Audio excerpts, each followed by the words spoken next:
Paul has been writing about issues of orderly worship, focusing especially on those areas where division has been apparent, where boasting, arrogance, and marginalizing have been affecting their unity and care for each other.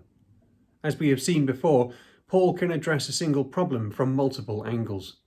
Previously in chapter 12, he talked about everyone belonging to the one body of Christ. Now in chapter 13, he goes on to talk about something superior even to all these wonderful gifts of God: love.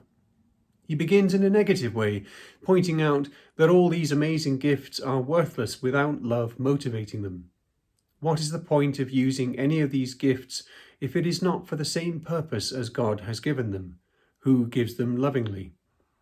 If they are given in love, they should be used in love. Even martyrdom, mentioned in verse 3, brings no reward if it is done lovelessly. There is a textual variant in the older manuscripts of verse 3 where it is unclear whether Paul says, "If I hand my body over so that I might boast," or if he says, "so that it might be burned." And so English translations differ. Commentators are divided as to which is correct. My opinion is that burning makes the best sense, but boasting is such a key theme of Paul's and fits so well here that it also makes good sense, and so uncertainty remains. Verses 4 to 7 form the next section. It is an incredible description of what love is. Paul makes two positive statements about love, that it is patient and kind.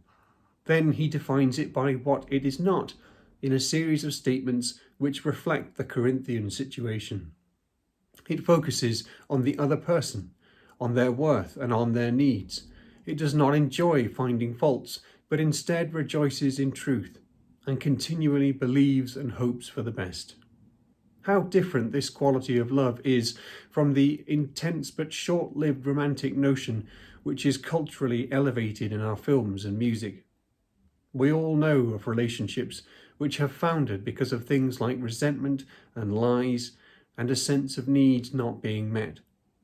It is so easy in our relationships for hurt to turn into self-preservation, and then into self-interest, and then into demands, and then into ultimatums.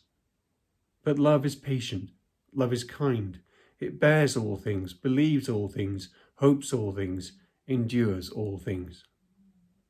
The final part, verses 8 to 13, compares the enduring character of love to that of the gifts.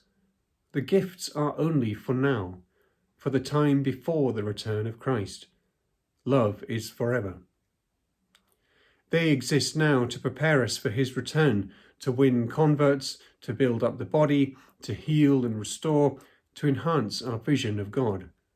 But all this amounts to an approximation of what is to come.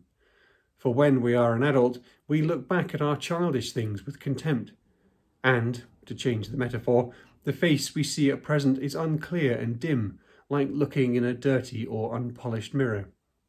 But then we shall see face to face. The former things, even though they are glorious to us now, will be far surpassed in the future. But the point is this: love is the one thing which crosses the temporal boundary that gifts cannot.